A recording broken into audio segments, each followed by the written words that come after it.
We have chi-square test. We have to discuss about two different things here. First one is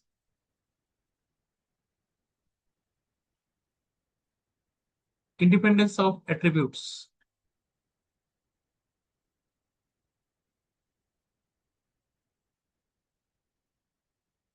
Independence of attributes.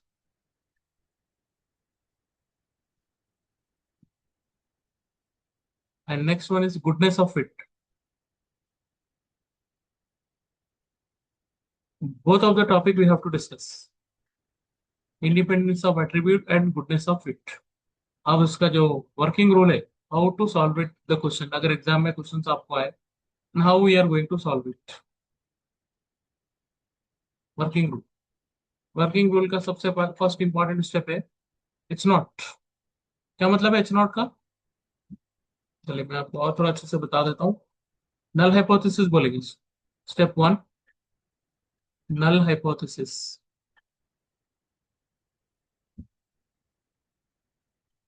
Null hypothesis it's not. जो भी आपको prove करना है उसको अपन null hypothesis लेना. This is your first step. Second step is alternative hypothesis. Alternative hypothesis मतलब जो भी आप नल हाइपोथेसिस में लिए उसका अपोजिट लेना, denoted by x1. Level of, इसके बाद थर्ड स्टेप क्या रहता? Level of significance. Level of significance अगर क्वेश्चन में दिया तो अच्छी बात है, अदरवाइज अगर नहीं दिया level of significance of alpha से डिनोट करेंगे. क्वेश्चन में अगर नहीं दिया तो 0.05 ले ली. क्वेश्चन में दिया तो जो लेवल दिया वो लेवल पे लेना. फोर्थ स्टेप क्या रहता? इसका फार्मूला. इसका काई स्क्वायर का फार्मूला. फार्मूला क्या है देखिए, एक ही फार्मूला है, हर बार उसी को यूज करेंगे हम. समेशन ओ माइनस ई. ओ का मतलब है ऑब्जर्व फ्रीक्वेंसी, ई का मतलब है एक्सपेक्टेड फ्रीक्वेंसी, राइट. और ये स्क्वायर सिर्फ न्यूमरेटर के लिए है, डिवाइडेड बाई ई. ये फार्मूला, राइट. इसके बाद में फिफ्थ स्टेप क्या है बोल दो, इसका कंक्लूजन. कंक्लूजन में क्या? कंक्लूजन में क्या आता? नल हाइपोथेसिस आप एक्सेप्ट कर रहे हो या रिजेक्ट कर रहे हो, that is comes under conclusion. ठीक है. अब एक क्वेश्चन लेंगे अपन और उसको अपन कैसे सॉल्व कर रहे हैं. और प्लीज कहीं पर भी स्टक हुआ तो मेरे को बोलिए. ये क्वेश्चन आपको ए बिट बी बिट नहीं, डायरेक्टली डायरेक्ट क्वेश्चन है. तो आप करेंगे स्टार्ट. क्वेश्चन है पहला वाला, फर्स्ट क्वेश्चन, राइट. ये जो टॉपिक्स अपन कर रहे हैं ये वाला कर रहे हैं, गुडनेस ऑफ फिट वाला क्वेश्चन है. क्वेश्चन को देख के भी मालूम है था आपको वैसे तो. Fit, fit. अब इधर मेरे बाजू बैठे हो.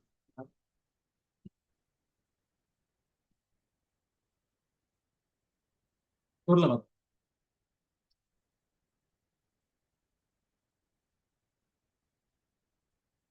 Fit a Poisson distribution.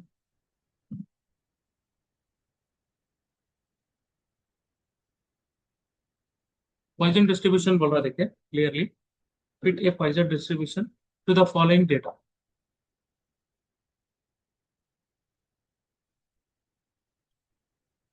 Fit a Poisson distribution to the following data and test. Question में मेंशन रहता, देखो मैं बोला, देखो and test. Test the goodness of fit.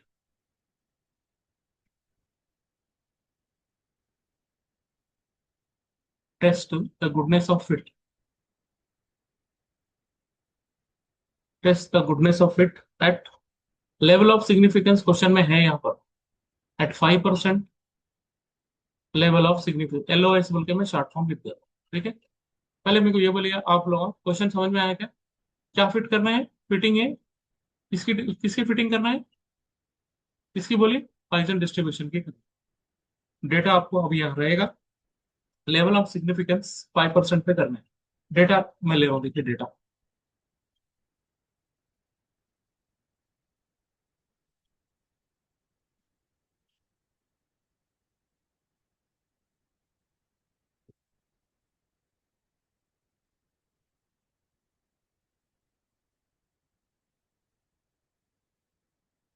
ये एक ही क्वेश्चन शायद अपने को पूरी क्लास में हो जाएगा, बहुत बड़ा क्वेश्चन है, काफी टाइम लगने वाला है इसको करने के लिए। ठीक है, एक्स एफ ये 0 की करस्पॉन्डिंग में 54 है, या 1 2 3 4 5 6 7 8। 0 को 54 है, 1 को 142 है डेटा में, 2 के लिए 134 है, और 3 के लिए 108 है, 4 के लिए 44 है, 5 के लिए 14 है, राइट, 6 के लिए 8 है, 7 के लिए 4 है, और 8 के लिए 2। राइट, पॉइजन डिस्ट्रीब्यूशन का फार्मूला सबसे पहले आपको आना है। मैं फार्मूला लिख देता हूँ, पॉइजन डिस्ट्रीब्यूशन का फार्मूला। सॉरी, आपको आता होगा ना पॉइजन डिस्ट्रीब्यूशन का फार्मूला, एक बार बोले। और मेरे ख्याल में अब्बास को भी आना चाहिए। पॉइजन डिस्ट्रीब्यूशन अपन कर चुके हैं already. e power minus lambda yes, e power minus lambda. बोलिए बोलिए, lambda क्या बोले? pa- हाँ, e power minus lambda into lambda power x by x नहीं नहीं नहीं नहीं, factorial. नहीं। आपको असाइनमेंट क्वेश्चन दे दिया, मत पढ़ लेना। इंपॉर्टेंट रिलेटिव हो सकता है, नाम पर आप लोग करो। ओके, सोल्यूशन देखिए आप। इसके लिए सबसे पहले पॉइजन डिस्ट्रीब्यूशन का फार्मूला लिखना अपन। Probability of x is equal to small x is equal to e power minus lambda, lambda power x by, lambda power x by x factorial, या फिर लैम्डा पावर, ओके x है तो x ही रखेंगे, by x factorial. ये है ना formula. आप इसको आर में भी लिख Yes. सकते हैं, x is equal to r लिख के e power minus lambda, lambda power r by r factorial भी लिख सकते हैं, आपका चॉइस है। इसको थोड़ा साइन से लिख Yeah. देता हूँ, अगर वो इसको x सही नहीं दिखती, ये x है बाई x फैक्टोरियल। चलिए, अब इसमें मोस्ट इंपॉर्टेंट क्या है, लैम्डा है। Lambda should be A parameter, आपको लैम्डा की वैल्यू फाइंड आउट करनी है। लैम्डा को क्या बोलेंगे यहाँ पर, मीन बोले। तो वो मीन की वैल्यू को फाइंड आउट करने के लिए जो फॉर्मूला है, mean is equal to, mean that is lambda is equal to, formula is F of X by N. Mean कैसा करते हैं, summation, summation F of X, summation F of X by N value, that is lambda की value आ जाए। तो कैसा करेंगे, F तो यहाँ पर है, एक्स दोनों मल्टीप्लाई कर, तो यहाँ पर मैं लिखूंगा एफ ऑफ एक्स, यहीं पे करते रहो, अलग से करना है वो, मगर ये 0 इंटू एनीथिंग तो यहाँ 0 हो जाता, ये 142 होता है यहाँ पर, दिस इज 134 टू जा, करते जाओ, 134 टू जा 268। मैं अलग Mm. कलर से लिखूंगा, नहीं तो अलग कलर से लिख देता हूँ, असल में आपको अलग कॉलम में लिखना हो, मगर अपन क्या है बोले तो मैं यहीं पे कर दे रहा हूँ, टाइम बचा रहा हूँ। 0 to anything is 0, it is 142, and 134 268. to the very good 268, and 108 3 the 324, 324. yes, and 44 for the 176। 176. Next 60 होता ना, ये तो डायरेक्ट 6 फोर द 48 है ना, 28, दिस इज 60। हाँ, 70 होता है, Yes. 60 लिख दिया, 60 70 48, this is from What? Abbas, you should also give me the answer Abbas. और ये जो एफ ऑफ एक्स है ना, सबका सम करिए, तो समेशन एफ ऑफ एक्स की वैल्यू है, और एफ का भी टोटल कर लेना, यहाँ पर एफ का टोटल कर लेना, और यहाँ पर एफ ऑफ एक्स का टोटल कर लेना, तो लैम्डा की वैल्यू आपको परफेक्ट आ जाएगी।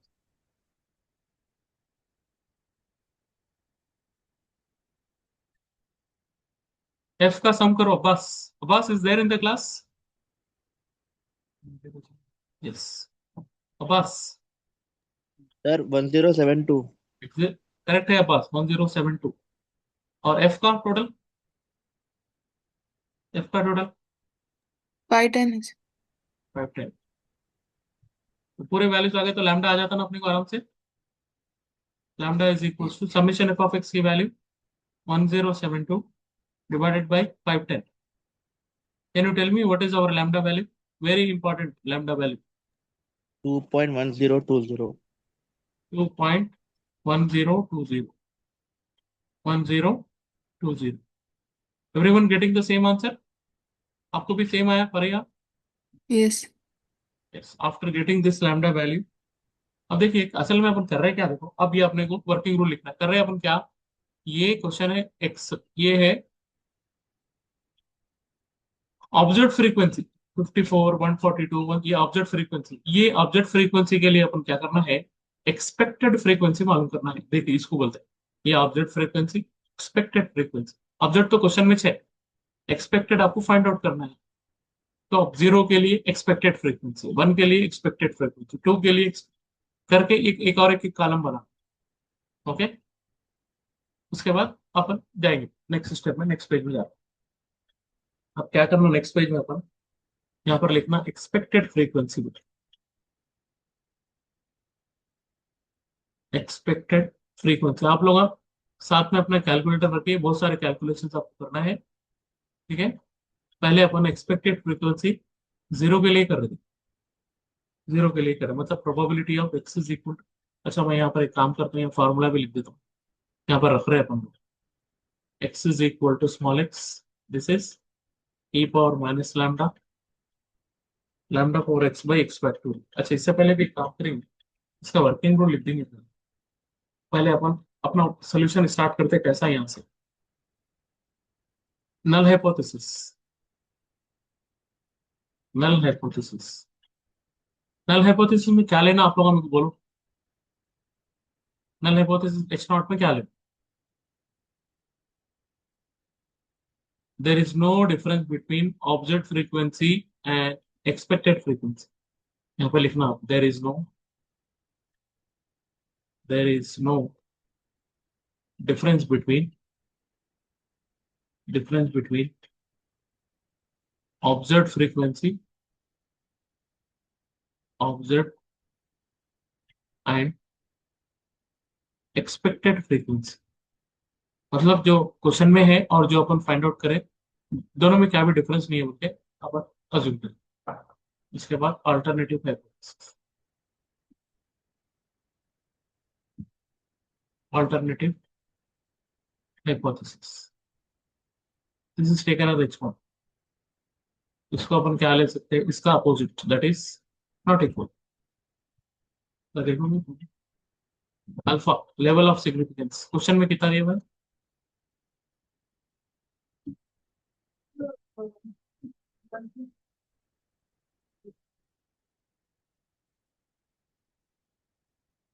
मेरे पास है मगर अभी थोड़ी देर से है। ये ले लीजिए आप लोग, ये है ना आपके पास, ये अपने कॉलेज के जो बने कलीग सर लोग।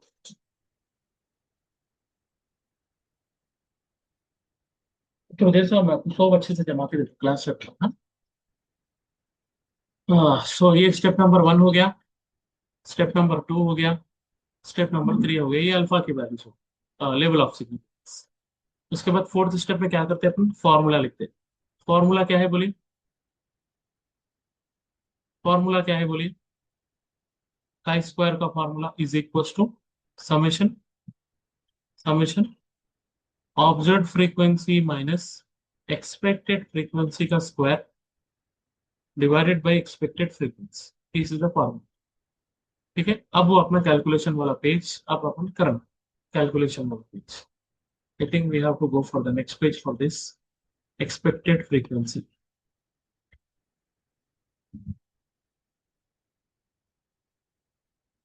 एक्सपेक्टेड ऑब्जर्व फ्रीक्वेंसी आपके क्वेश्चन में थे, देखिए ये वाली आपकी ऑब्जर्व फ्रीक्वेंसी है, ये पूरा 54 142। अब इसकी करस्पॉन्डिंग अपन क्या कर रहे हैं, एक्सपेक्टेड फ्रीक्वेंसी फाइंड आउट करने जा रहे हैं। फ्रीक्वेंसी, इसको मैं यहाँ पर हेडिंग बना दूंगा, और जो फॉर्मूला अपन यूज कर रहे हैं फॉर्मूला इज दिस वन, किसका है, पाइजन का है। बाइनोमियल से भी करते हैं, P power minus lambda, lambda power x by x factorial, right. और लैम्डा की वैल्यू कितनी है यहाँ पर अपने पास, कितनी आई थी अपने को, 2.1020।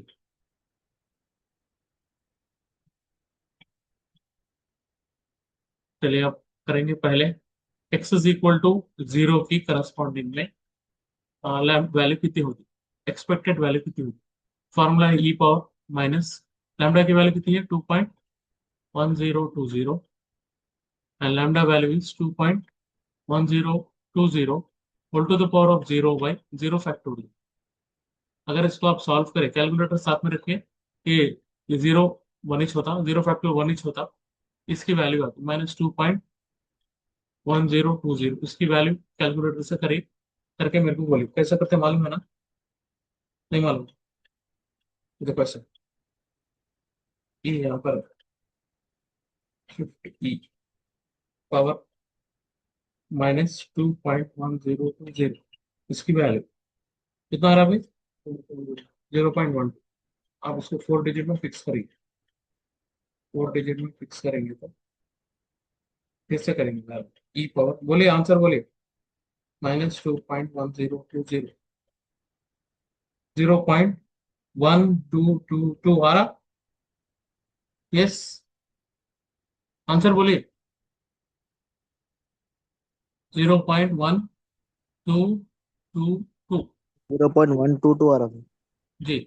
इसको अपन क्या करना मालूम, एन से मल्टीप्लाई करना, n into 0.1222 is equal to n. N का मतलब ये है, ये वाला एन, आपको ये एन है, एन की वैल्यू है टोटल, यहाँ पर भी लिखे थे देखो अपन 510 बोल के, तो एन है 510 इंटू 0.1222, बोलो आंसर बोलो। 62.3 आ रहा 62.3. 62 पॉइंट 62 पॉइंट 3 से 6, 0.0 से 1 पॉइंट कर रहा है, 62 पॉइंट कितना रहा बोलिए, 3 ना? 3 to 2. Yes. 3 सर। तो मैं इसको राउंड अप करके 62 ले लेते, ठीक है ना? हमने एक 1 के लिए करेंगे, 1 के लिए this is equal to e power -2.1020 into 2.1020 whole to the power of 1 by 1 factorial. तो इसकी वैल्यू बाद में करेंगे, पूरे वैल्यूज को मैं एक साथ इकट्ठा कर लेता हूँ, फिर आप एक साथ करते जाइए। 2 के लिए कैसे कर देंगे आप, e power minus lambda, this is lambda power 2/2 factorial, इसकी वैल्यू ऐसे ही आप 3 के लिए करेंगे, 4 के लिए करेंगे, 5 के लिए करेंगे, 6 के लिए करेंगे, 7 के लिए करेंगे, 8 के लिए करेंगे, 1020, this is 2.1020 1 to the power of 3/3 factorial. This is probability of x is equal to 4, e power -2.10। आप लोग कहीं तो भी कर लेंगे ना, लिख लो एक साथ कहीं तो भी, मेरे को एक साथ बोल सकते वैल्यूज। मैं स्किप नहीं करने वाला हूँ कोई भी स्टेप, होने दो टाइम, मैं करता हूँ पूरा डिटेल में। आप लोग इसको कैलकुलेटर में करके कहीं तो भी पेपर में लिखे, एक साथ मेरे को उसके वैल्यूज बोलना है। This is e power -2.1020। ये क्लास का बहुत सारे स्टूडेंट्स वेट कर रहे थे, क्योंकि मैं अभी तक ऑनलाइन में पॉइजन डिस्ट्रीब्यूशन की फिटिंग नहीं पढ़ा है, पहली बार है, बाई फैक्टोरियल। ओके, तो ये आंसर्स जो भी आ रहे हैं मेरे को बोलना है, डायरेक्ट आंसर, फिर मैं इसको एन से मल्टीप्लाई करूंगा। एन क्या है, 510 है, वो भी अपन डायरेक्ट ही करेंगे। जो भी आंसर आ रहा है उसको मैं 510 से मल्टीप्लाई करता हूँ, तो क्या आंसर आ रहा है, यहाँ पर जो भी आंसर आ रहा है उसको एन से मल्टीप्लाई करें 510 से, तो कितना आंसर आ रहा है।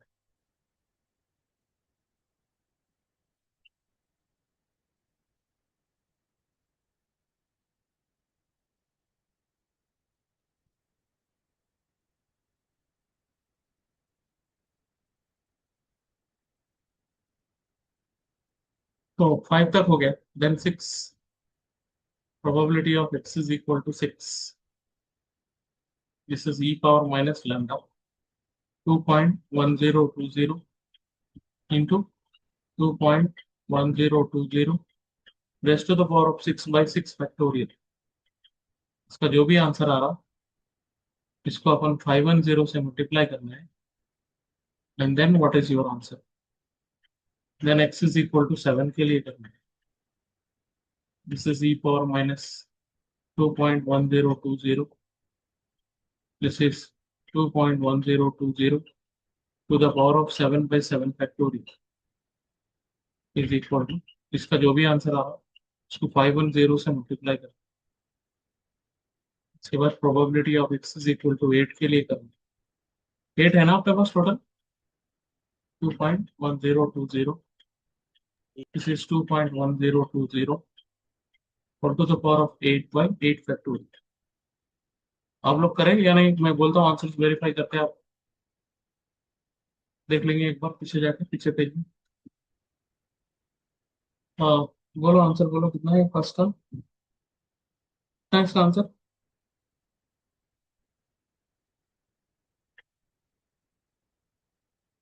नहीं करे आप लोग. कर रहे हाँ सर, 1 मिनट सर, हाँ 1 करिए मिनट सर. बाबा.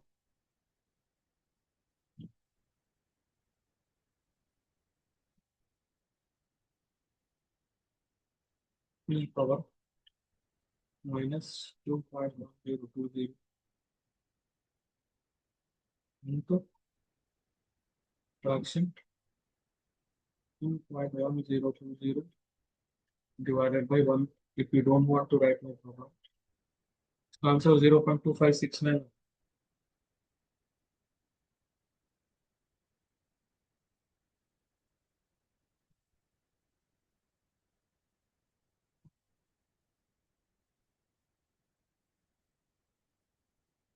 उसके बाद उसको होल स्क्वायर करके 2 फैक्टोरियल कर. 2 फैक्टोरियल 2 होता, इसका वैल्यू स्क्वायर करना. 0.2700. तो 0.27 पे लिखे तो चलेगा. नेक्स्ट इसका पावर 3 करके 3 फैक्टोरियल क्या होता, 6 होता. तो यहाँ डिलीट करके पावर 3 कर 3. आंसर 0.1892. 1892. होगा सर. देखो मैं करा से सही है क्या, देखो अब बस चेक करो. जी सर, चेक करो. मैं सही करा के देख लो. 3 फैक्टोरियल 6, 4.24 या तो 4 फैक्टोरियल भी कर सकते हैं आप. 0.99.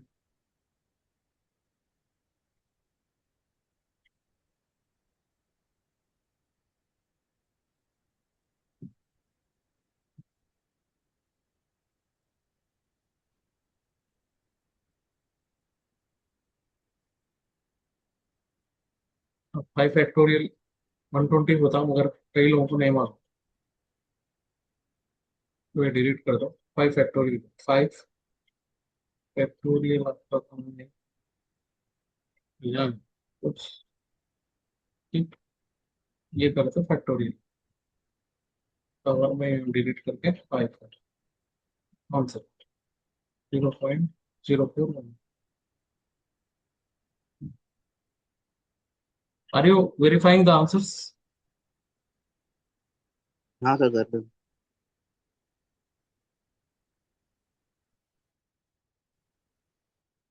Then 6 factor. Delete 6. Delete 6.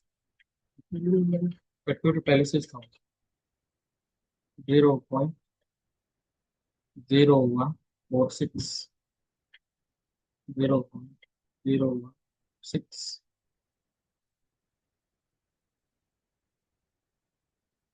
70. Delete 7.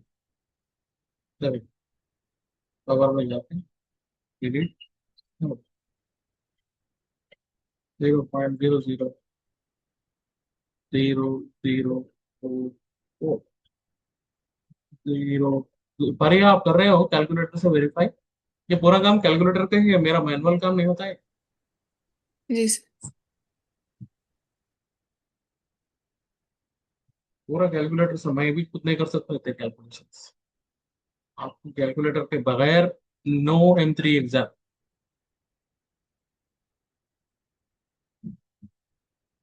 ना मल्टीप्लिकेशन के आंसर्स को करना वेरीफाई।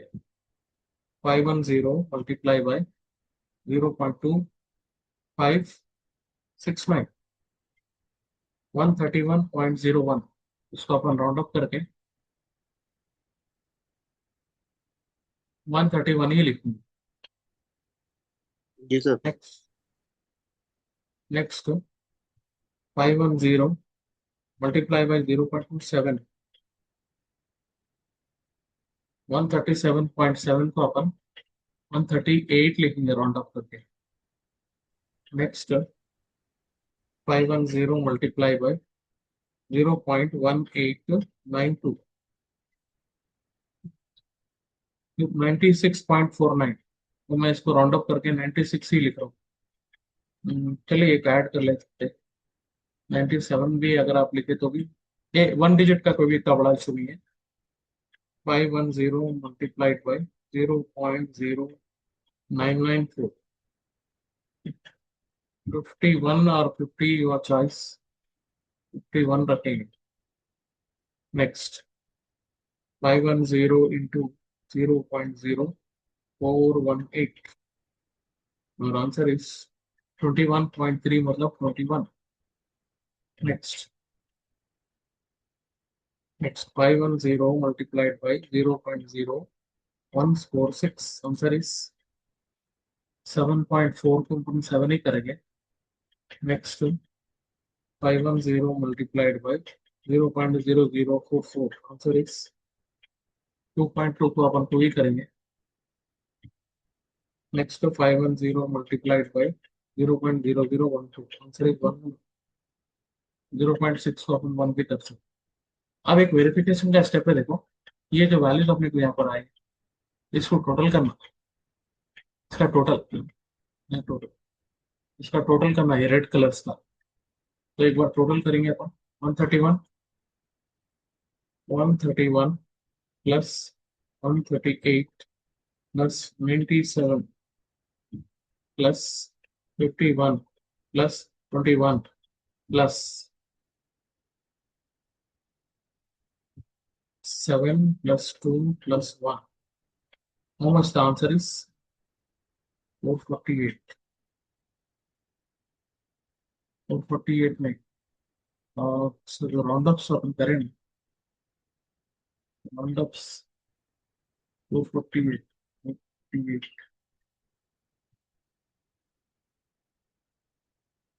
248 चलिए ये 131 आया था 138 आया 97 आया 51 आया 21 आया। इसके बाद ये 7 आया ये 2 आया ये 1 आया। तो इसका अगर अपन टोटल देखेंगे तो फिर से देखेंगे तो 131 प्लस 138 प्लस 97 प्लस 51 प्लस 31 21 है तो प्लस 7 प्लस 2 प्लस 1। ठीक है नो प्रॉब्लम रहने दीजिए कुछ ना। ये रहने दीजिए जो भी आंसर आपका है। उसके बाद ये जो ऑब्जर्व फ्रीक्वेंसी का पूरा टेबल आ गया ना। अब अपना कैलकुलेशन अभी अपन करेक्ट नहीं अब करना है। अब यहाँ पर अपन यहाँ पर एक लिखना है यहाँ पर ऑब्जर्व फ्रीक्वेंसी एक्सपेक्टेड फ्रीक्वेंसी ये ऑब्जर्व माइनस एक्सपेक्टेड फ्रीक्वेंसी। उसके बाद ऑब्जर्व माइनस एक्सपेक्टेड फ्रीक्वेंसी का स्क्वायर। ठीक है। इसके बाद असल ये किस लिए कर रहे हैं अपन ऑब्जर्व माइनस एक्सपेक्टेड फ्रीक्वेंसी का स्क्वायर करके डिवाइडेड बाई ई करना। क्यों कर रहे हैं इसलिए क्योंकि अपना फार्मूला असल तो ये है। देखो ये असल फार्मूला वो अपन प्लग कर रहे हैं वैल्यूज। ऑब्जर्व फ्रीक्वेंसी जो क्वेश्चन में थी कितनी थी देखिए यहाँ पर थी देखिए देखिए ये वैल्यूज 54 142 134 108 44। ये पूरे ऑब्जर्व फ्रीक्वेंसी है इसको अपन एक कॉलम में यहाँ पर लास्ट में लिखना है। तो है इसकी वैल्यूज 54। इसके बाद 142, उसके बाद इसकी वैल्यू है 134, उसके बाद इसकी वैल्यू है 108, उसके बाद इसकी वैल्यू है 44, उसके बाद ये क्वेश्चन में है सो है ये 8, उसके बाद ये 4, ये 2। एक्सपेक्टेड फ्रीक्वेंसी जो अपने को अब ये वाली आई सो ये वाला 131, 138, ये वाला मैं थोड़ा अलग कलर कर दूं क्या? तो 54 की करस्पॉन्डिंग में कितनी आई थी वैल्यूज? 54 की करस्पॉन्डिंग, अरे ये 62 को एडिशन नहीं करे जब ये ऊपर वाले 62, ये देखिए ये 62 को इसमें ऐड नहीं करे प्लस 62, मैं वही बोल रहा हूँ आंसर वेरीफाई होना। ये जो कर रहे हैं अपन 62 को ऐड नहीं करे थे इसमें, ये नहीं है ये, सॉरी 510 होता सर। 510 होता है, ये प्लस 62 उसमें नहीं करे थे। 510 क्या क्या वेरिफिकेशन है ये? अब देखो ऑब्जेक्ट फ्रीक्वेंसी का जो टोटल था ना कितना था? 510 था। एक्सपेक्टेड फ्रीक्वेंसी का टोटल भी 510 ही होना। 62 जी को सर। ऐड नहीं करा था मैं, दैट्स व्हाट मैं कंफ्यूज हो रहा था।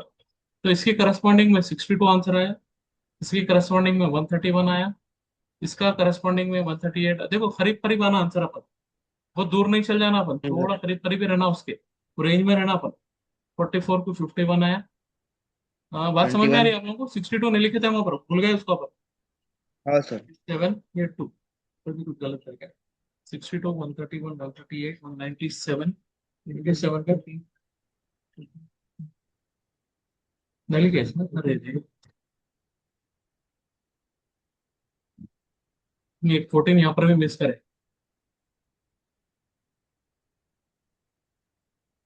हाँ मिस करे जो 14, अच्छा 44 के बाद ये मिस करे क्या? 14, 8, 14 आता, ये 14 नहीं लिखे वहां पर।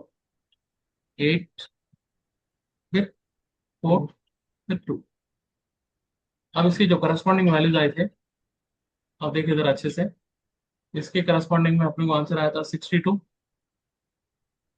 131, yes, yes, yes, yes, yes, yes, 1। ठीक है, इन दोनों का डिफरेंस करेंगे। 54 माइनस 62 मतलब -8, ये -8, ये वाला इसका स्क्वायर कर दो 64, और इसका डिफरेंस 11 आ रहा, जी सर। 121 हो जा रहा, इसका डिफरेंस 4 आ रहा है ना, मतलब -4 आ रहा, तो 16 हो जाता। इसका डिफरेंस 11 आ रहा, और ये 121 हो जाता। इसका डिफरेंस -7 आ रहा, तो ये 49 हो जाता। इसका -7 ही आ रहा, तो ये 49 हो जाता। इसका डिफरेंस 1 आ रहा, तो ये 1 ही होता। ये 2 आ रहा, तो ये 4 हो जाता। ये 1 आ रहा, ये स्क्वायर करने के बाद 1 ही रहता।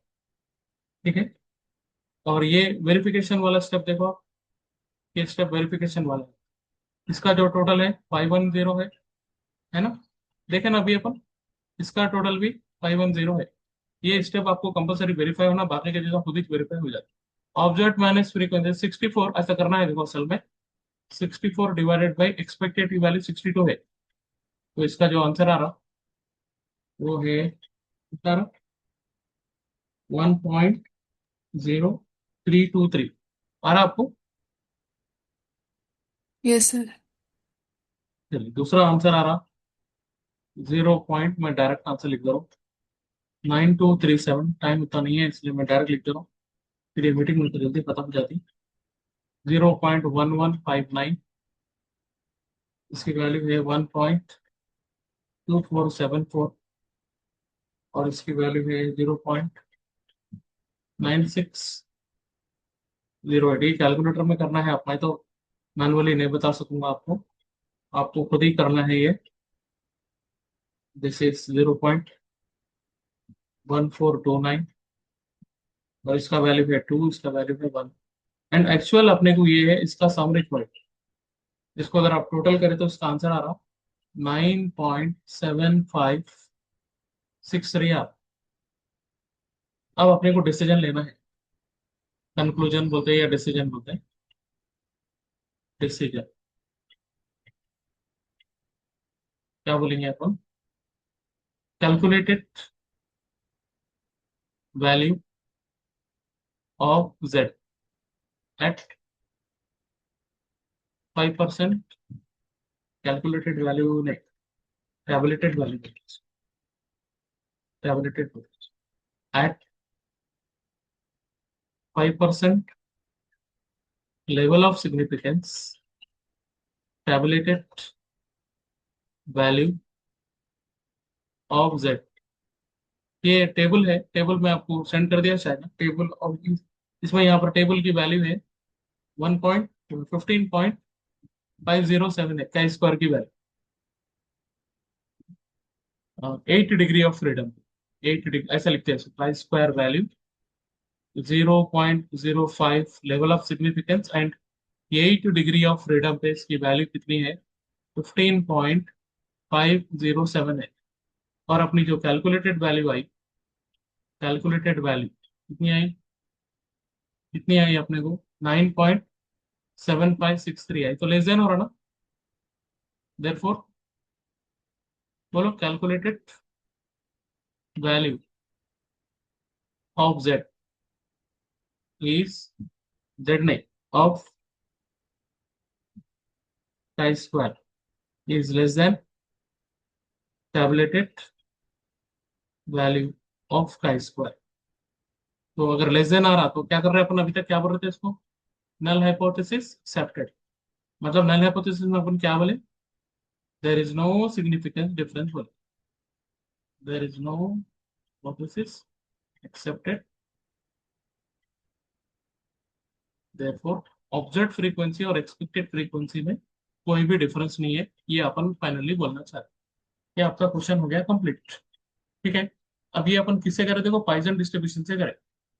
अब ऐसा एक बाइनोमियल डिस्ट्रीब्यूशन से भी फिटिंग ऑफ दी करना है, वो आपकी नेक्स्ट क्लास में रहेगा, वो गुडनेस ऑफ फिट के अंदर आता। इंडिपेंडेंट एट्रीब्यूट में क्या रहता, एक 2x2 या 3x3 का टेबल रहता, उसको कैसे सॉल्व करना वो अपन इंडिपेंडेंस ऑफ एट्रीब्यूट में देखेंगे। ये दो टॉपिक आपको पढ़ना है का स्कोर टेस्ट में, बस दोनों पे दो दो क्वेश्चंस कराता हूँ, बस बड़े बड़े रहते मगर क्वेश्चन। ठीक है, मीटिंग अपना ऑटोमेटिक एंड हो जाती है।